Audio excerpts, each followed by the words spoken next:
Hi guys, how are you doing? I finally found a place to sit down and have a chat with you guys. Ironically, every single year I've been moving to different job as a nurse, and so I always find myself like a new grad every single year because as you may know, when you move to a different place, you gotta learn everything again and you feel like you are at the bottom, like you don't know anything. So I've gathered these tips and tricks along the way, and I hope that if one of you guys out there are watching this video are a new grad or about to start your new job, these tips will help you feel less overwhelming and feeling grounded. And of course, these tips apply to inpatient only, because I find that inpatient is where you feel like the most overwhelmed. Outpatient job is so laid back, in my opinion. So let's get started, guys. The first thing is heparin. You will see this medication a lot. It is a common medication, but it is a dangerous one because heparin is anticoagulation, right? So it can bleed the patient. And every time you see this medication running, the first thing you would do is to make sure that it's set at the correct rate that it's supposed to going into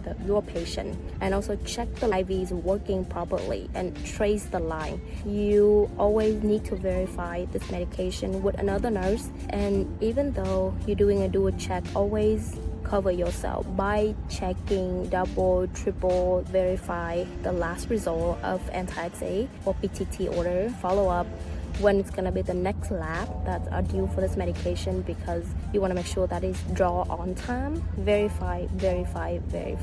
That's all I'm gonna say. Next is chest tube. This is gonna be fast. You may not even see chest tube depending on what unit you are working, but you will see it once in a blue moon. Verify the order, like making sure that okay, if the order is ordered to suction, it's gonna hook to the suction, or it's ordered to water seal, it's gonna be water seal. Have some equipment like gauze and stuff like that at the bedside in case the patient pull out the chest tube, and document the output, because the output is what they are going to look for every time, just to see where the patient is at and when they can remove that chest tube out of the patient. Next is lab. As far as lab, I would say three things.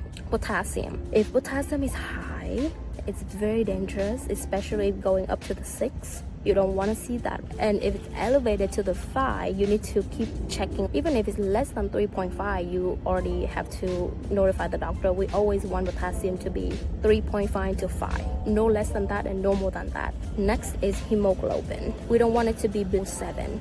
If it's below 7, the patient needs transfusion. So just keep an eye on it. Creatinine is one of the things I also monitor. If the patient creatinine is elevated in the 1 point something, that's already a telltale sign that the kidney function is not good, and you just need to keep an eye on it. Next one is blood transfusion. So if the blood is less than 7, they will order the transfuse. Monitor for any reaction for the blood transfusion, and every single hour do a set of vitals. Next is NG tube. NG tube is through the nose, right? Verify the placement of the NG tube. Tip of the nose, how many centimeter, and also there's gonna be an x-ray, verify where that tube going into the patient, whether it's in abdomen. Before you use that tube, make sure there's an order that say okay to use the tube. Doesn't matter if the x-ray is already in and it's look fine, all that, but there must be an order okay to use before you use chest tube. So looking for that order, and if you don't see that order, message the doctor, call the doctor, whatever you want to do. Just ask them, is it okay for me to use this tube now to give medication? If you give the medication and it's not in the place where it's supposed to be, you're gonna cause more harm than good. Next is oral medication.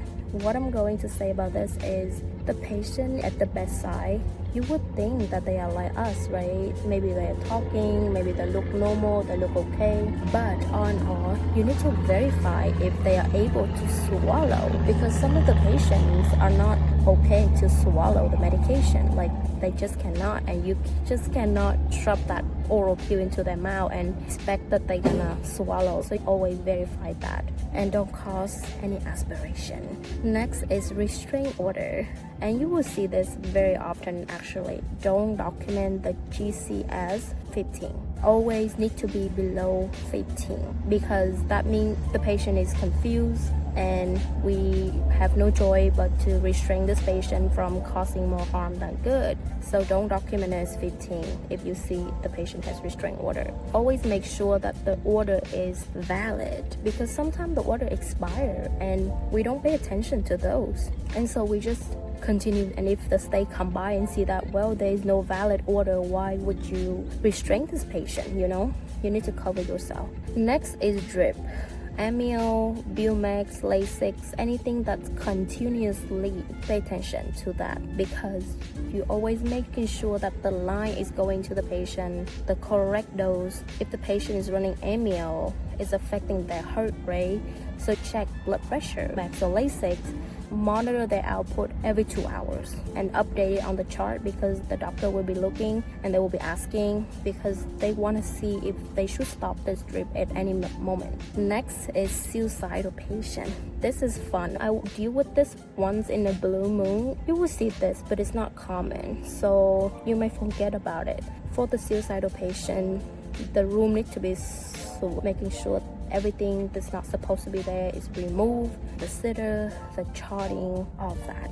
It's a hectic to have a suicidal patient. Stay 2-3 steps away from the patient so they don't hit you. Last but not least is NIHSS order. Check the order. How often do we have to do this list, and making sure you do it within the window. Let's say it's order Q4. You need to enter the chart as every Q4 or less than Q4. If you do it over Q4, you automatically do it outside the order. That's just everything I have to say. I hope that you enjoy this video, and let me know if you have any questions down below, and I will see you in the next one. Bye guys.